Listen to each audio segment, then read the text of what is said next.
Assalamualaikum warahmatullahi wabarakatuh. Izin memperkenalkan diri, nama saya Rindi Malahayati, NPM 19220018. Di sini saya bersama rekan saya, yaitu Ayu Sinta Dewi. Kami akan menjelaskan mengenai materi kelompok kami yang berjudul Kurikulum, Buku Teks, dan Analisis Perangkat Pembelajaran Sejarah.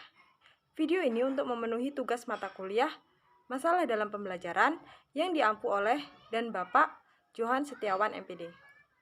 Baiklah, yang pertama saya akan jelaskan yaitu mengenai pengertian kurikulum. Pada awalnya istilah kurikulum ini masuk dalam dunia olahraga, khususnya atletik pada zaman Yunani kuno. Nah, kurikulum berasal dari bahasa Yunani yaitu kurier atau kurir dalam bahasa Indonesia, yang berarti seseorang yang bertugas menyampaikan sesuatu kepada orang lain di lain tempat. Dan menurut salah satu pendapat seperti Profesor Dr. S. Nasution, MA, menjelaskan bahwa kurikulum adalah suatu rencana yang disusun untuk melancarkan proses kegiatan belajar mengajar di bawah naungan, bimbingan, dan tanggung jawab sekolah atau lembaga pendidikan. Yang kedua yaitu komponen kurikulum. Komponen kurikulum ini terbagi menjadi 4, yaitu tujuan, isi, strategi, dan evaluasi. Yang pertama, komponen tujuan. Komponen tujuan ini berhubungan dengan arah atau hasil yang diharapkan.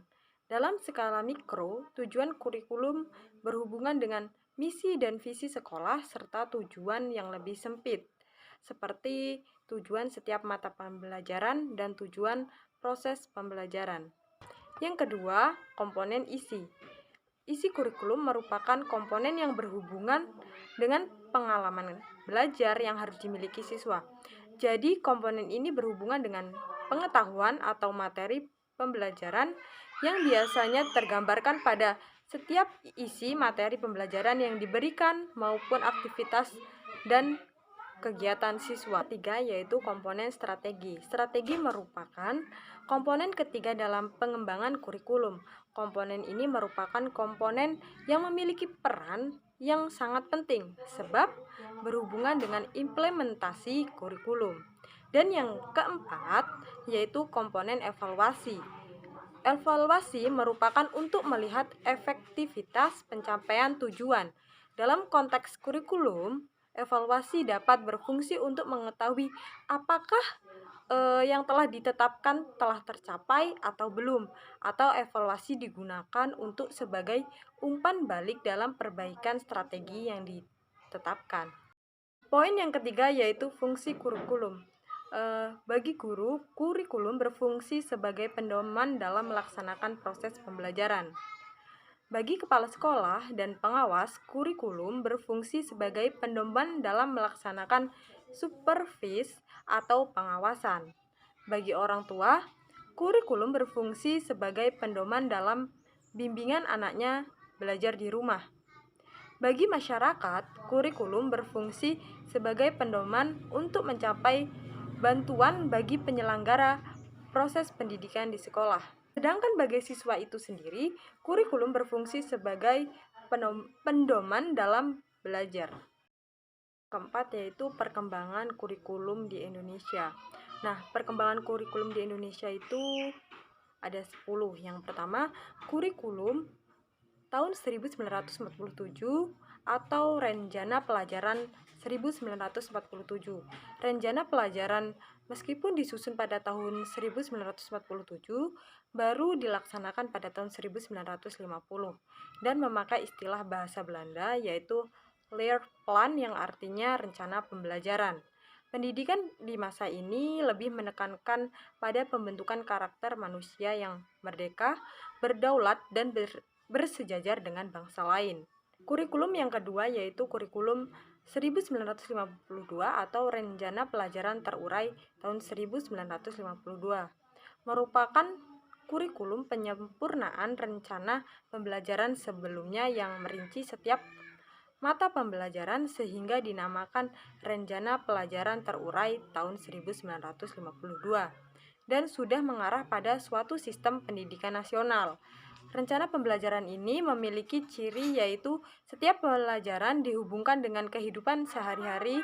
Silabus pembelajaran ini secara jelas seorang guru mengajar satu mata pelajaran saja. Yang ketiga yaitu kurikulum tahun 1964 atau Rencana Pendidikan tahun 1964.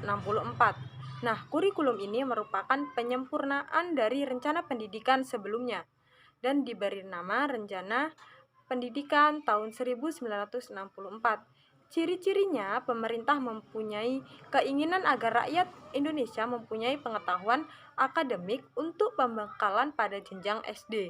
Nah, sehingga pembelajaran dipusatkan pada program Pancawardhana, yaitu pengembangan moral, kecerdasan, emosional, atau artistik, keperigelan atau keterampilan, dan jasmani. Keempat, kurikulum tahun 1968.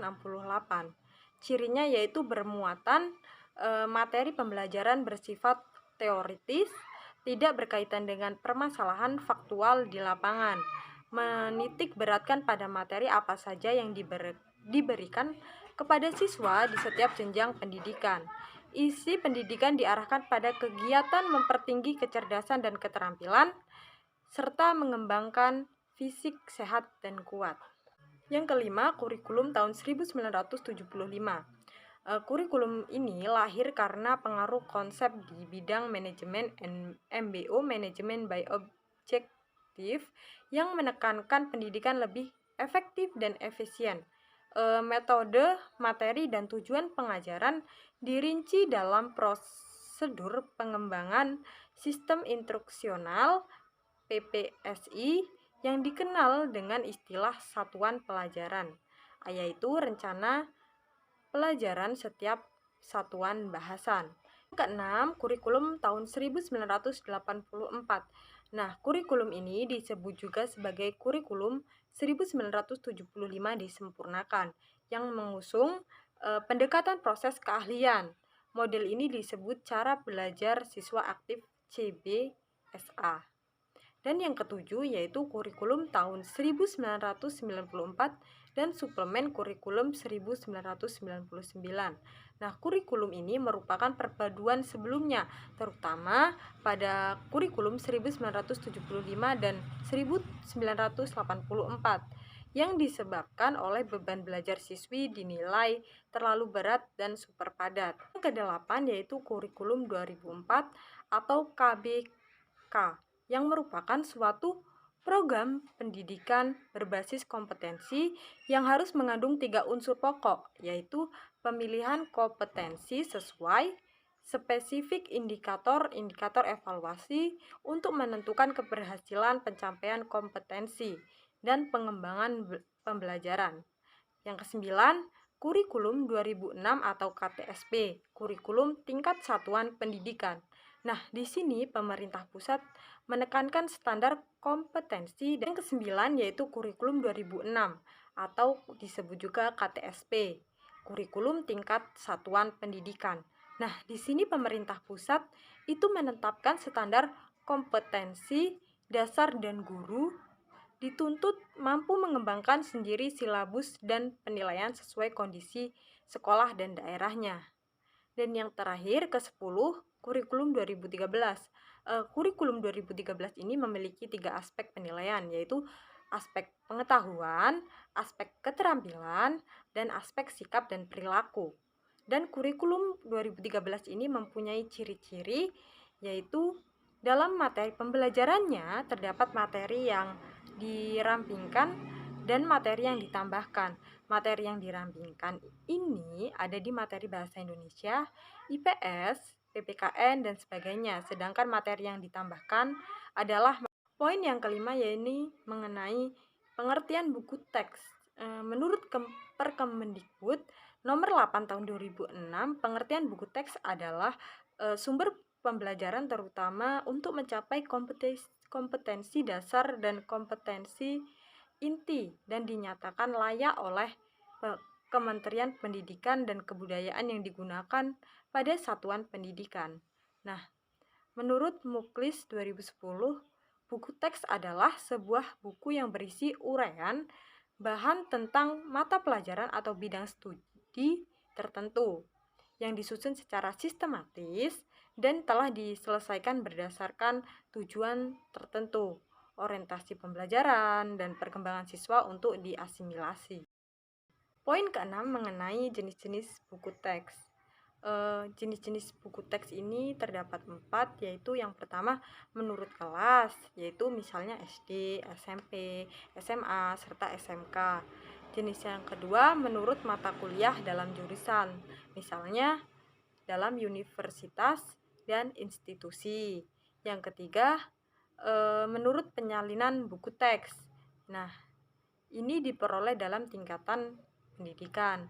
Dan yang keempat, terakhir, menurut beberapa pengarang dan penulis buku teks. Sekian penjelasan dari saya. Banyak kurangnya saya mohon maaf. Saya akhiri. Wassalamualaikum warahmatullahi wabarakatuh. Dan penjelasan selanjutnya akan disampaikan oleh rekan saya, yaitu Ayu Sinta Dewi. Terima kasih.